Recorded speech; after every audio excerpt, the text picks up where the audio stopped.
तमाम देखने और सुनने वालों को मेरी तरफ से अस्सलाम वालेकुम। मैं उम्मीद करता हूँ आप सब खैरियत से होंगे। दोस्तों, हमेशा की तरह हम आपके लिए बहुत ही दिलचस्प और मालूमाती वीडियो लेकर आपके लिए हाजिर हुए हैं। दोस्तों, गुनाह तो गुनाह होता है, चाहे छोटा हो या बड़ा, कबीरा हो या सगीरा, लेकिन दो गुनाह ऐसे हैं जिनकी वजह से आपको कब्र में सख्त अज़ाब होगा। वो कौन से हैं, हम आपको वीडियो के अंदर बतलाएंगे। हमारे प्यारे नबी हज़रत मोहम्मद सल्लल्लाहु अलैहि वसल्लम ने इरशाद फरमाया कि वो एक कब्र के करीब से गुजरे दो कब्रें थीं। आपने फरमाया, इन दोनों में अज़ाब कब्र हो रहा है। आप सल्लल्लाहु अलैहि वसल्लम ने फरमाया कि ऐसा गुनाह नहीं जिसको लोग बड़ा समझते हों, बल्कि ऐसा गुनाह है जो कि बहुत छोटा समझा जाता है। इस गुनाह की वजह से इसको अज़ाब कब्र हो रहा है। हदीस शरीफ में आता है कि बड़े गुनाह की वजह से नहीं हो रहा, छोटे गुनाह की वजह से हो रहा है, बल्कि ऐसा बड़ा जिसको लोग बड़ा समझते हो। तभी आगे हदीस में आया है कि खबरदार, ये बहुत बड़े दो गुनाह हैं। दोस्तों, हमारी ये गलत फहमी है कि हम बाज़ औक़ात बहुत से गुनाहों को हल्का समझते हैं, लेकिन अल्लाह की नज़र में दो गुनाह बड़े होते हैं। हम बड़ा समझते हैं ज़ना को, यकीनन ये बड़ा गुनाह है। हम बड़ा समझते हैं शराब को, यकीनन ये बहुत ही बड़ा गुनाह है। जबकि हम बड़ा समझते हैं कत्ल करने को, यकीनन ये बहुत बड़ा गुनाह है। नमाज कज़ा करना बहुत बड़ा गुनाह है। शिर्क करना, वालिदैन को अज़ियत देना। लेकिन कुछ गुनाह ऐसे होते हैं जो होते तो बहुत बड़े हैं, लेकिन समझे छोटे जाते हैं। इसलिए आप सल्लल्लाहु अलैहि वसल्लम ने फरमाया कि दोनों कब्रों के अंदर इन दोनों शिकास को ऐसे दो बड़े गुनाहों की वजह से अज़ाब हो रहा है जिनको ये छोटा समझते थे। इनमें से एक ये पेशाब से नहीं बचते थे, पेशाब से एहतियात नहीं करते थे। दोस्तों, इस्लाम में तहारत की बहुत इज्जत है।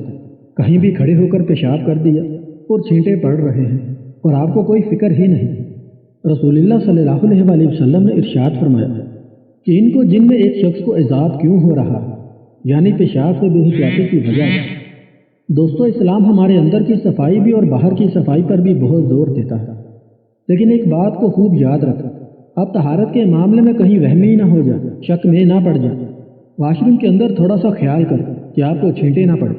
इतना नहीं कि आप वाशरूम से निकल रहे हों और सोचें कि कहीं आपको छींटे तो नहीं पड़ गए। हज़रत इमाम ज़ैनुल आबिदीन रज़ी अल्लाह तआला अन्हु के बारे में फरमाते हैं कि एहतियात की वजह से जब उन्होंने पेशाब के बारे में हदीस सुनी तो एक बोतल रखते थे। जब भी पेशाब किया करते तो इस बोतल के अंदर किया करते थे ताकि पेशाब के छींटे ना पड़ जाए। और फिर लोगों ने इनको मना किया और फिर उन्होंने खुद ही ये अमल छोड़ दिया। दोस्तों, बस इतनी एहतियात काफ़ी है। बस ऐसा ना हो कि आप लोग वहम में पड़ जाए। एहतियात करें कि बिल्कुल खड़े होकर पेशाब करना ये बिल्कुल गलत है। दोस्तों, जो लोग ऐसा करते हैं उन लोगों को रोका गया है इस अमल से कि बहुत बारीक छींटे यहाँ पर पड़ जाए। तो उलमा कहते हैं कि वो आपको माफ़, क्योंकि इनसे बचना मुमकिन नहीं।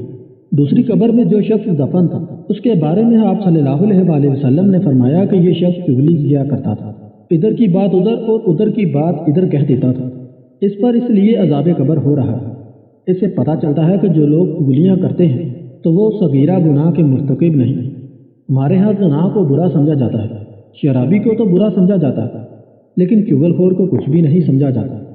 ये चुगलखोर ऐसी लड़ाइयाँ करवाता है कि आपस में मोहब्बतों को नफरत में तब्दील कर देता है। वर्कर्स को अपने बॉस से लड़वा देता है, क्लास फेलोज को आपस में लड़वा देता है, भाई को भाई से लड़वा देता है, शोहर बीवी को और बीवी को शोहर से लड़ाई करवा देता है, सास को बहू से और दामाद से। ये सब मसाइल लगाई बुझाई वाले हैं। तो चुगलखोर के बारे में कुरान क्या कहता है, हदीस क्या कहती है? ये सगीरा गुनाह नहीं है। इसलिए दोस्तों, मैं ख़वातीन से हाथ जोड़कर दरख्वास्त करता हूँ कि वो अपने घरों में आग ना लगाए, भाभियों को शोहर के खिलाफ ना वर्गलाए और शोहर को बीवी के खिलाफ ना वर्गलाए। जहाँ कोई बुराई देखी जाती है कि जहाँ से इस बुराई को मिटाना हमारी जिम्मेदारी है, और बहू में ये बुराई पाई जाती है तो इस बुराई को मिटाने का एक तरीका होता है।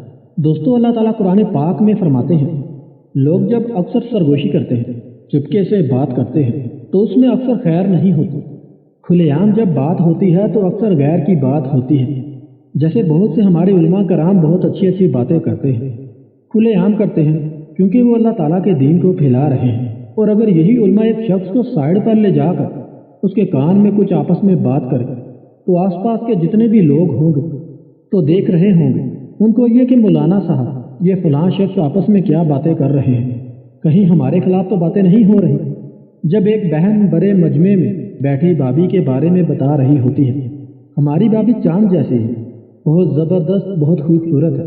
جب بھائی کو سائڈ پر بلائے گی تو اس کے کان میں کوئی بھی بات کہے گی تو فوراً اس کی بابی یہی سمجھے گی کہ ضرور میرے بارے میں یہ بات کر رہے ہیں۔ دوستو اسی طرح اگر ساس کو سائڈ پر لے جا کر اس سے بات کی جائے، چاہے کوئی بھی بات ہو، بہو کے کان فوراً کھڑے ہو جائیں گے۔ یہ میرے خلاف باتیں کر رہے ہیں یا میری چگلی کر رہے ہیں۔ میرے بھائیوں دوستو، یہ بیماری صرف عورتوں میں ہی نہیں بلکہ آج کل کے مردوں میں بھی پائی جاتی ہے۔ بہت سے مرد ایسے ہیں جو آفس کے اندر بھی ایک دوسرے کی چگلیاں کیا کرتے ہیں۔ دوستو ایسا عموماً ہوتا ہے کہ جب ایک باس ایک سائڈ پر بیٹھا ہو اور 3 سے 4 ملازم آپس میں بات کر رہے ہیں تو یقیناً اس مالک کے ذہن میں یہی آتا ہے کہ یہ جو لوگ ہیں یہ میرے بارے میں باتیں کر رہے ہیں یا میری برائی کر رہے ہیں۔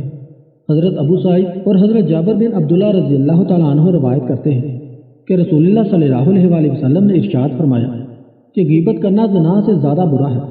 صحابہ کرام نے عرض کیا، یا رسول اللہ صلی اللہ علیہ وآلہ وسلم، غیبت کرنا زنا سے زیادہ برا کیسے؟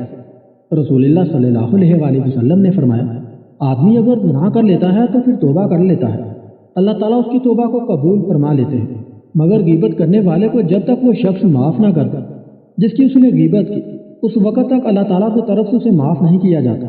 دوستو تو ایسی بہت سی حدیث پائی جاتی ہیں جو ان سے متعلق ہے، تو ہمیں ان سے بچنا چاہیے، چغل خوری سے اور کھڑے ہو کر پیشاب کرنے سے۔ میری اللہ تعالیٰ سے دعا ہے کہ اللہ پاک مجھے اور آپ سب کو جو ہم نے کہا اور سنا اس پر عمل کرنے کی توفیق عطا فرمائے، آمین یا رب العالمین۔ دوستو اگر آپ کو ہماری یہ کوشش اور محنت پسند آئی تو پلیز ہماری ویڈیو کو لائک کریے اور ہمارے چینل کو سبسکرائب کر دیں تاکہ ہماری نئی آنے والی ویڈیوز کی اپڈیٹس آپ تک پہنچتی رہیں۔ ہماری نئی آنے والی ویڈیو تک کے لیے اللہ حافظ۔